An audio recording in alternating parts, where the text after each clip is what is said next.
The book is Oath and Honor. The guest is Liz Cheney.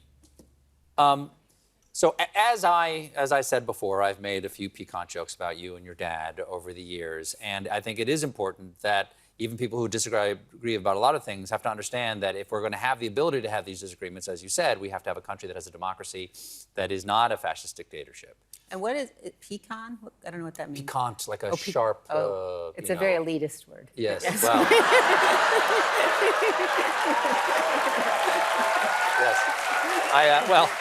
Yes. Sophisticated. It's not Colbert, it's Colbert. Right. I do want to ask one thing, though, and I don't mean this as a partisan question, but I mean it as a real curiosity.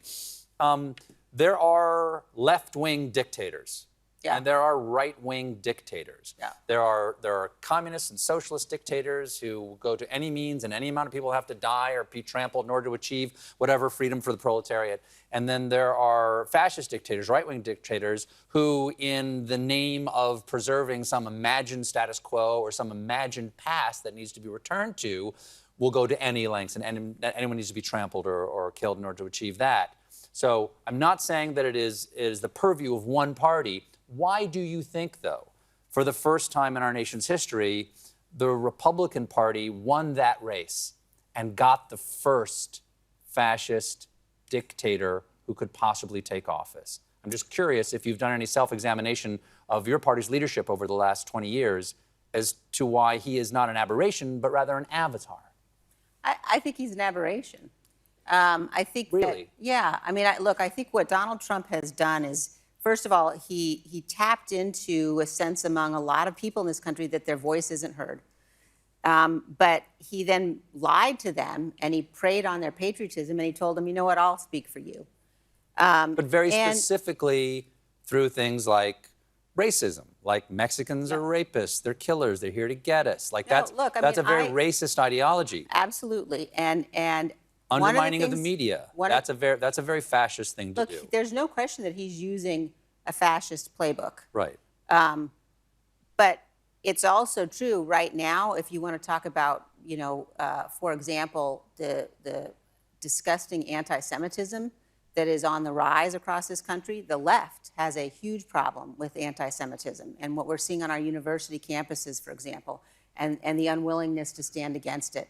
So I would agree that anti-Semitism is a disease that runs across all cultural boundaries, not only in the United States, but across the world. Right. But what I mean by, say, undermining the media is undercutting, sort of like roughing up the referee was a project of the right for the last 20 years, or undermining public institutions. You say that people believe that our public institutions can take the punishment that Trump will give them, and that's why he's not as dangerous as he should be. But I mean, the Republican Party's mantra has been the government is the problem for so many years. Yeah, but see, it's really important, in my view, that we not sort of slide into saying everything the Republicans have ever done, you know, is somehow the same as what Donald Trump is doing. I'm not saying everything. I'm saying those are breadcrumbs. Yeah, but I think you and I are just not going to agree on that. I mean, I think it's... I know we're not going to agree, but do you understand why I'm asking that question? Yeah, but I think you should let me answer it.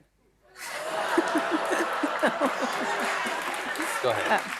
No, look, I think that when I stood in front of my colleagues, for example, when they kicked me out of leadership, I said to them, you know, we cannot become the party of anti-Semitism and white supremacy and racism and bigotry. And if you look at the people and the symbolism that the people had who invaded the Capitol on January 6th, they had neo-Nazi insignia.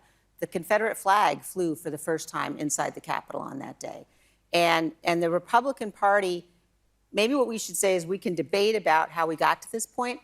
I think the Republican Party has people who have been in the party have a particular duty to stand against where we are today.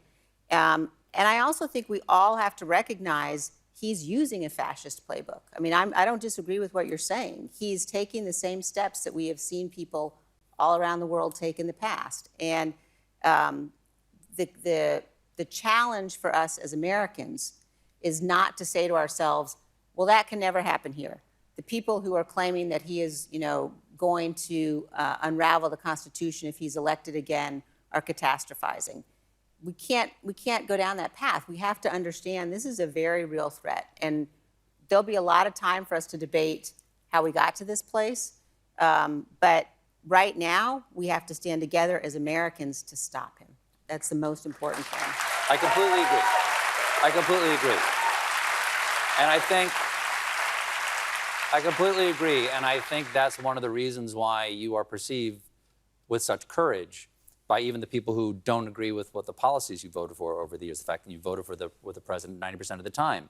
But now when it counts for the future of our country and the possibility of us having a free and open and small L liberal society, that you're doing the right thing. So I'm not saying that the Republican Party is somehow this irredeemable creature. It might be. It might be. What I'm saying, the reason I'm asking is that maybe now is not the time to ask the question, but I think there will have to be a time to ask the question, because the Democrats or the liberals have every opportunity to have their own demagogue, why'd you guys get there first was all I was asking.